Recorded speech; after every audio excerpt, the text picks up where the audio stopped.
मित्रांनो, मुंबई शहरात अंधेरीमध्ये एक मुलगा ऑटो रिक्षा चालवत होता. त्याने ती ऑटो रिक्षा भाड्याने चालवायला घेतली होती. तो दिवसा जे काही कमवायचा त्यातून काही भाग तो त्या ऑटो रिक्षाच्या मालकाला त्या ऑटो रिक्षाचे भाडे म्हणून द्यायचा आणि उरलेल्या पैशातून तो त्याचा घर खर्च भागवायचा. एके दिवशी तो संध्याकाळी जेव्हा घरी परत यायला निघतो तेव्हा त्याच्या मोबाईलवर त्याच्या बायकोचा फोन येतो की घरातील किराणा संपला आहे. तुम्ही येताना थोडाफार किराणा आणि काही भाज्या घेऊन या. तो मुलगा मार्केटमधून काही किराणा आणि भाज्या विकत घेतो आणि ते सामान जेव्हा तो त्याच्या ऑटो रिक्षामध्ये ठेवायला जातो तेव्हा त्याला त्याच्या ऑटो रिक्षाच्या मागच्या सीटच्या खाली एक बॅग ठेवलेली दिसते. तो विचार करू लागतो की ही बॅग माझ्या ऑटो रिक्षामध्ये कशी आली? तो ती बॅग बाहेर काढून तिला उघडून पाहतो तर त्यात सोन्या चांदीचे दागिने आणि काही बऱ्याच महागड्या ज्वेलरीज होत्या, ज्याची किंमत जवळजवळ 8 ते 10 लाख रुपये इतकी होती. आता त्या बॅगला आपल्या ऑटो रिक्षामध्ये पाहून तो विचारात पडतो की आज असा कोणता पॅसेंजर माझ्या ऑटो रिक्षामध्ये बसला होता जो इतक्या महागड्या ज्वेलरी असलेली बॅग इथेच विसरला. कारण मित्रांनो, तो मुलगा खूपच इमानदार आणि गरीब मुलगा असतो, म्हणून तो खोल विचारात पडतो. तर मित्रांनो, या कथेत पुढे काय होतं? तो मुलगा ती बॅग परत करणार की सोबत घरी घेऊन जाणार? चला तर जाणून घेऊया या कथेच्या माध्यमातून. पण व्हिडिओ सुरू करण्याअगोदर माझी आपणास नम्र विनंती आहे की तुम्ही आमच्या YouTube चॅनलला सबस्क्राईब करा आणि व्हिडिओला लाईकही करा. मित्रांनो, ही कथा एका संजय नावाच्या मुलाची आहे. संजय जास्त शिकलेला नव्हता, त्यामुळे तो त्याच्या घराच्या जवळच्या परिसरात ऑटो रिक्षा चालवत होता. त्याच दरम्यान त्याला एक मुलगी पसंत पडते आणि तो त्या मुलीवर प्रेम करू लागतो. पण ती मुलगी त्याच्या कास्टची नव्हती. तर मित्रांनो, ते ज्या परिसरात राहत होते तिथली लोक दुसऱ्या कास्टच्या मुलीशी किंवा मुलाशी लग्न लावून देण्याच्या विरोधात असायचे. संजय त्या मुलीवर खूप प्रेम करायचा आणि ती मुलगीही त्याच्यावर खूप प्रेम करायची.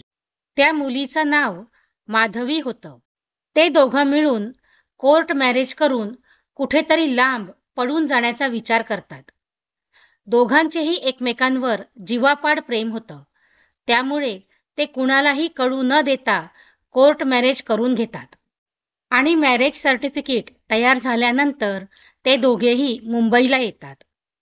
मुंबईला लोक स्वप्नांचे शहर असं म्हणतात आणि इथे कोणीही आलं तरी मुंबई त्याला आपल्यात सामावून घेते. इथे आल्यानंतर कोणीही उपाशी पोटी राहत नाही. त्यामुळे ते दोघेही मुंबईला पळून येतात. मुंबईला आल्यानंतर ते एका चाळीत भाड्याने खोली घेतात आणि तिथेच राहू लागतात. सुरुवातीचे काही दिवस त्यांचे खूप सुखात आणि आनंदात गेले, जोपर्यंत त्यांच्याजवळ पैसे होते तोपर्यंत. पण हळूहळू जसे पैसे संपू लागले तसं त्यांना काळजी वाटू लागली. आता संजय विचार करू लागतो की मुंबईसारख्या शहरात राहायचं असेल तर असेच घरी राहून चालणार नाही. मला घर खर्च काढण्यासाठी काहीतरी काम करावंच लागेल. पण संजयला कामाचा काहीच अनुभव नव्हता, शिवाय तो शिकलेलाही नव्हता. पण त्याला ऑटो रिक्षा चालवायचा चांगलाच अनुभव होता. संजय त्याच्याजवळ उरलेल्या पैशांनी एक रिक्षा विकत घेतो. तो त्याच्या आजूबाजूच्या परिसरात ऑटो रिक्षा चालवून त्याच्या बायकोसोबत आनंदी जीवन जगू लागला होता. ते दोघेच असल्याने त्यांचा खर्च त्यांच्या कमाईच्या हिशोबाने भागवत होते. असेच दिवस निघून गेले. एका वर्षानंतर त्यांच्या घरात एका मुलीचा जन्म होतो. आता घरात 3 सदस्य झाले होते. त्यामुळे खर्चही जरा वाढला होता. पण तरीही ते सर्व व्यवस्थित मॅनेज करत होते. पण जेव्हा त्यांची मुलगी 6 महिन्यांची पूर्ण होते, तेव्हा तिला एक गंभीर आजार होतो. तिच्या उपचारासाठी संजय त्याच्याजवळ असलेली सर्व जमापुंजी खर्च करतो. तरीही खर्च वाढतच जातो आणि पैशांच्या अभावी तो शेवटी त्याची ऑटो रिक्षाही विकून टाकतो. कारण आता त्याच्याकडे ऑटो रिक्षा विकण्याशिवाय दुसरा पर्याय उरलेला नव्हता. ज्या ऑटो रिक्षाने तो त्याचं घर चालवत होता, त्यालाही तो मुलीच्या उपचारासाठी विकून टाकतो आणि त्याच्या मुलीचा चांगल्या ठिकाणी उपचार घेतो. देवाच्या कृपेने त्याची मुलगी अगदी बरी होऊन हॉस्पिटलमधून डिस्चार्ज होऊन घरी परत येते.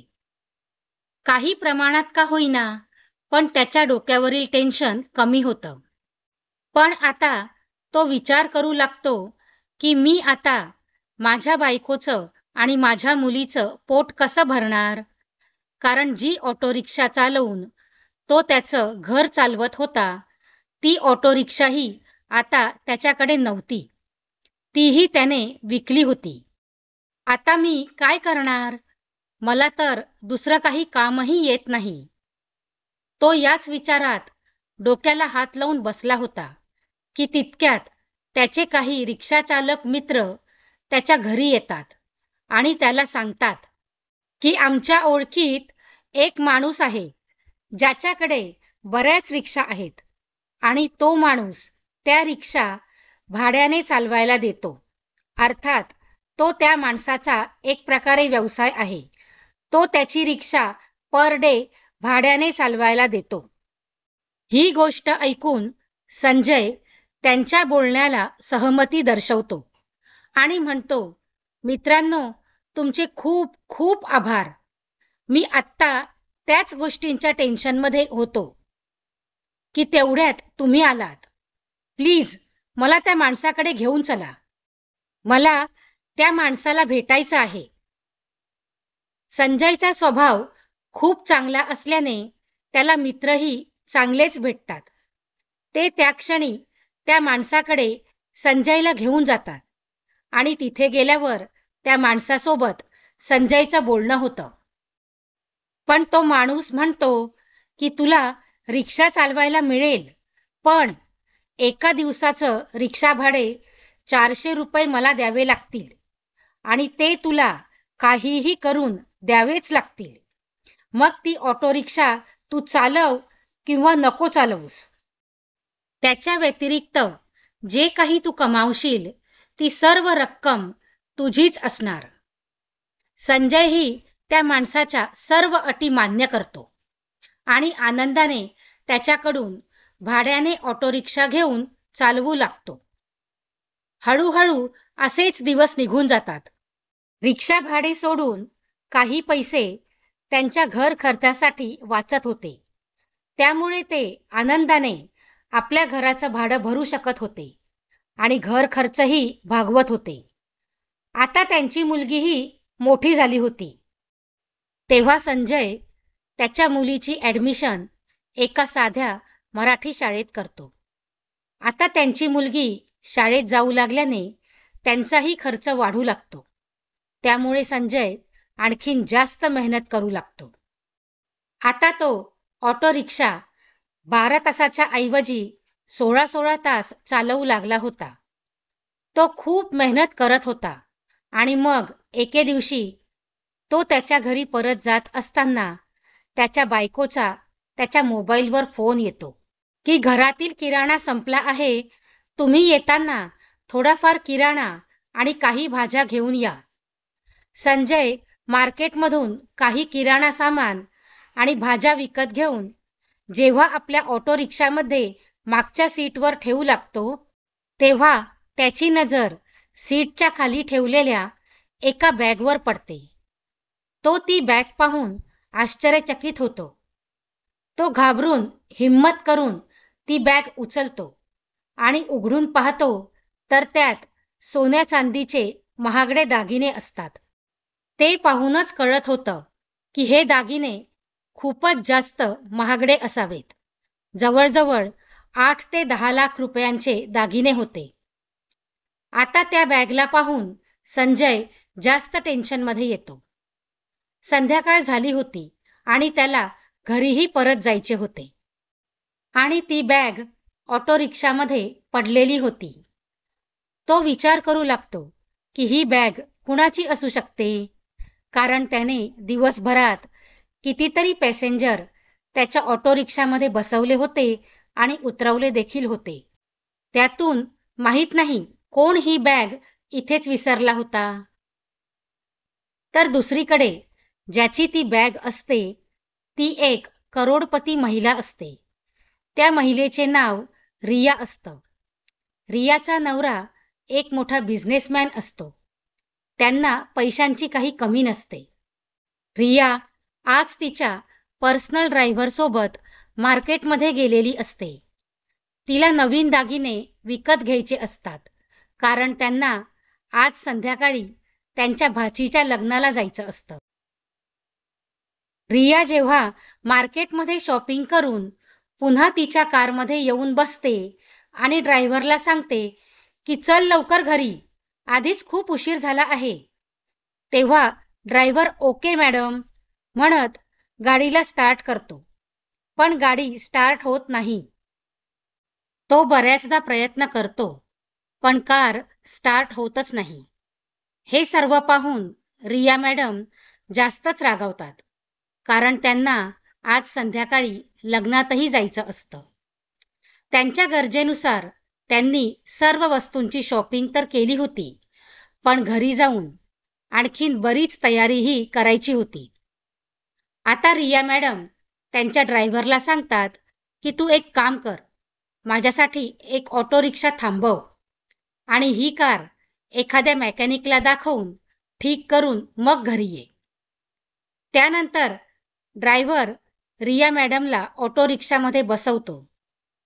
रिया मॅडम ऑटो रिक्षामध्ये बसल्यानंतर त्यांची बॅग आपल्या सीटच्या खाली ठेवून देतात, कारण त्यांना रिक्षामध्ये बसण्यास त्रास होत होता. ते मोठे लोक होते, म्हणून त्यांना ऑटो रिक्षामध्ये बसण्याची सवय नव्हती.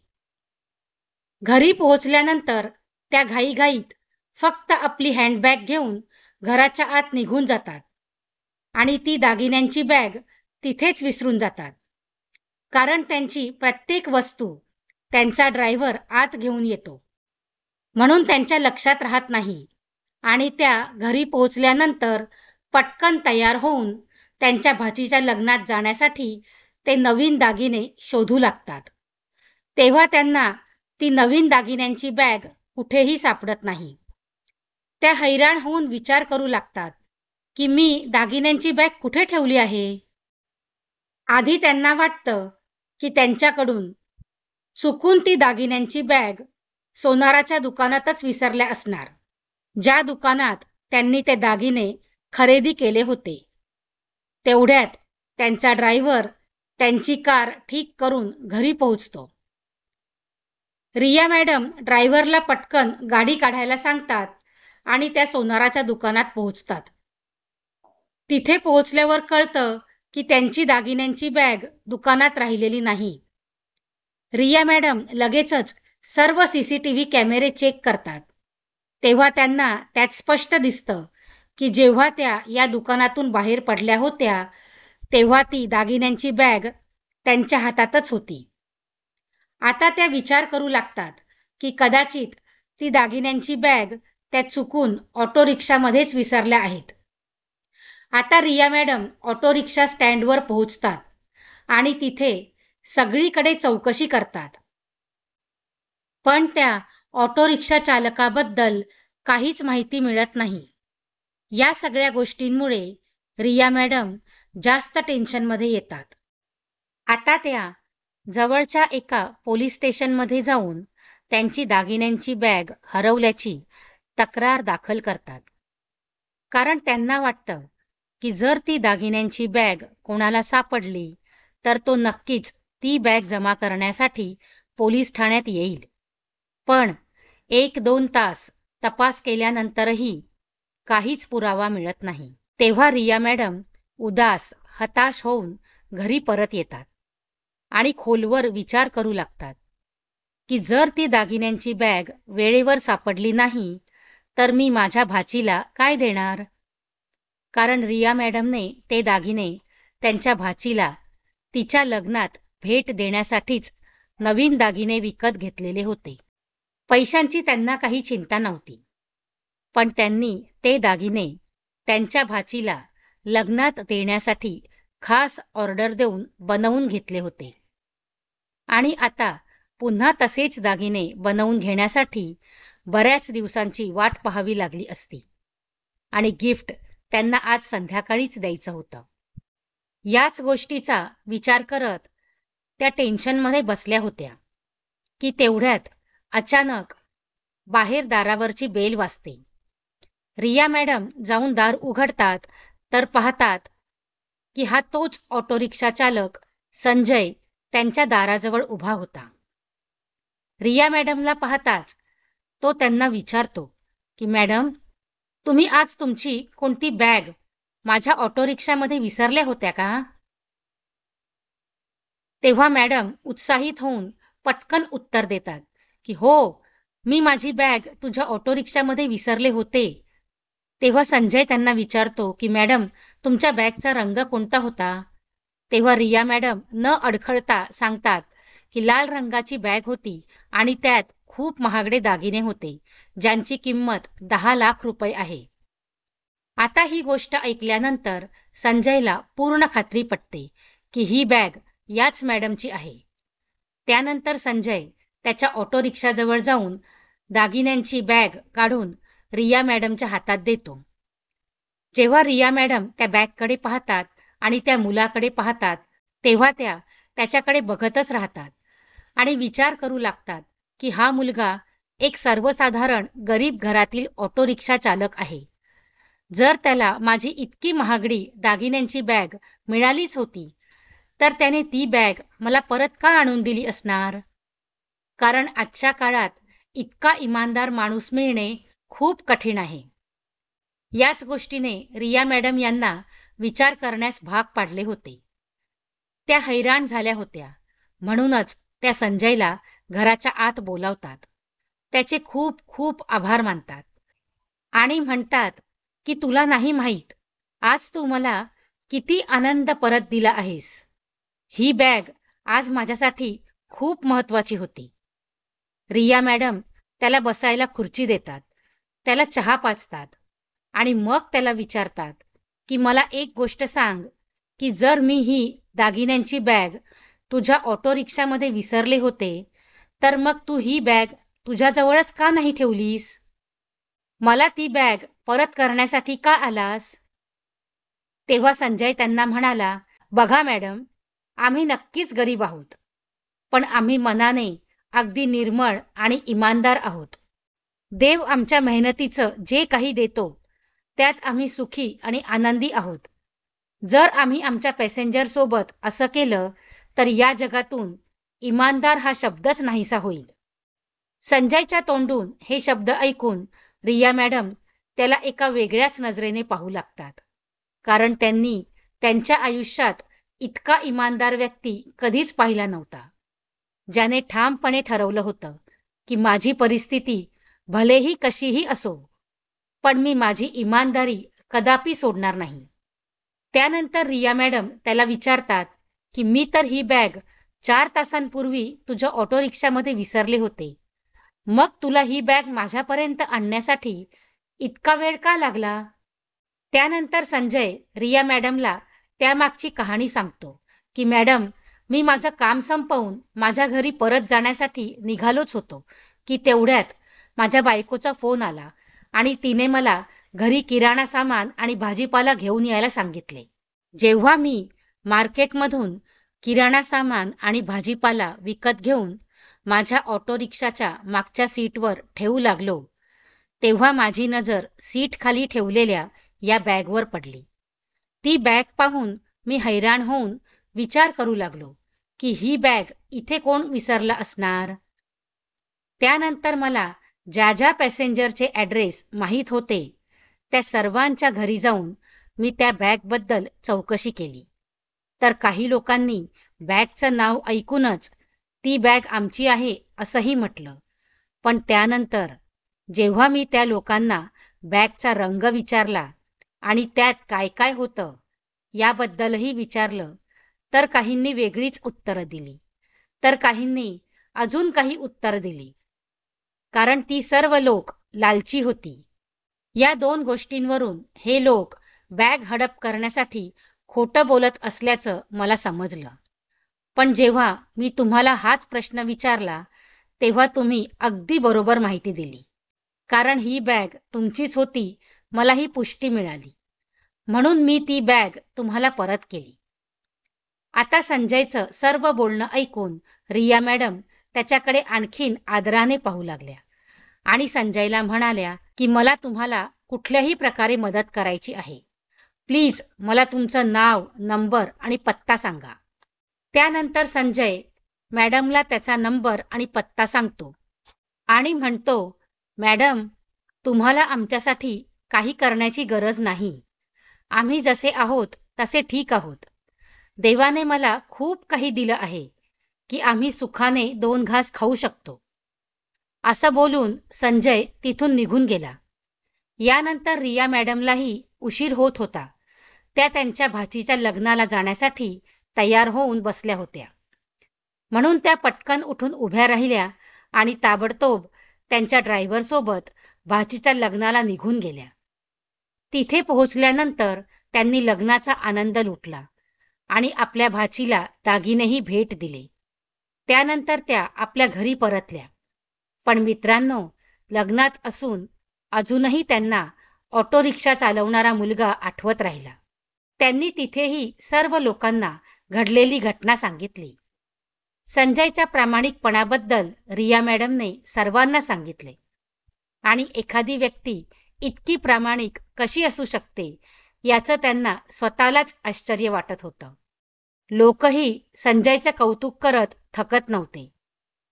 आता दुसऱ्या दिवशी रिया मॅडम पुन्हा पहाटे तयार झाल्या आणि त्यांच्या ड्रायव्हरला घेऊन पोलीस स्टेशनला पोहोचल्या, जिथे त्यांनी त्यांची तक्रार दाखल केली होती. तिथे पोहोचल्यावर त्यांनी सर्व काही पोलिसांना सांगितलं की रिक्षावाल्याने माझी बॅग सुखरूपपणे परत केली आहे. तो खूप प्रामाणिक माणूस आहे.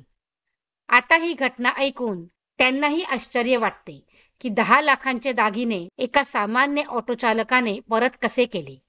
त्यानंतर त्या पोलिसांनीही मॅडमकडून संजयचा पत्ता घेतला आणि त्याचा सन्मान करण्यासाठी पुरस्कार देण्याची योजना आखली. इकडे रिया मॅडम काही नवीन कपडे, मुलीला खेळणी आणि काही रेशनच्या वस्तू घेऊन संजयच्या घरी पोहोचल्या. एवढी मोठी गाडी जेव्हा इमारतीखाली येऊन थांबली, तेव्हा सगळ्यांनाच धक्का बसला. कारण ती खूप आलिशान कार होती. एवढी मोठी गाडी त्यांच्या इमारतीबाहेर आजपर्यंत कधीच आली नव्हती. आता रिया मॅडम गाडीतून उतरून संजयच्या रूमवर पोहोचल्या. तिथे गेल्यावर संजयची पत्नी घरातील काही काम करत असल्याचं त्यांना दिसलं. ती रिया मॅडमला पाहताच अचानक घाबरली आणि अस्वस्थ झाली. ती विचार करू लागली की ही मॅडम कोण आहे आणि ती आमच्या घरी का आली आहे. पण रिया मॅडमने संजयला आधीच फोन करून सांगितलं होतं की मी तुझ्या घरी जात आहे. तूही लवकर घरी ये आणि येताना सोबत तुझ्या मुलीलाही घेऊन ये. काही वेळातच संजय घरी आला आणि आपल्या मुलीला शाळेतून सुट्टी घेऊन सोबत घेऊन आला. यानंतर त्याने रिया मॅडमची त्याच्या पत्नीशी ओळख करून दिली आणि सांगितलं की या त्याच मॅडम आहेत ज्यांच्याबद्दल मी रात्री तुला सांगितलं होतं. आता रिया मॅडम यांनी त्यांच्या ड्रायव्हरला त्यांच्या गाडीतून सामान आणण्यासाठी पाठवले. रिया मॅडमने आधीच संजयबद्दल माहिती जाणून घेतली होती की त्यांच्या घरी कोण कोण राहतात आणि त्यानुसार त्यांनी त्यांच्यासाठी भेटवस्तू, त्यांच्या पत्नीसाठी साडी आणि इतर अनेक गोष्टी आणल्या होत्या. मुलीसाठी छान छान कपडे आणि खेळण्यासाठी भरपूर खेळणी आणि घरातील सर्व किराणा सामानही आणले होते.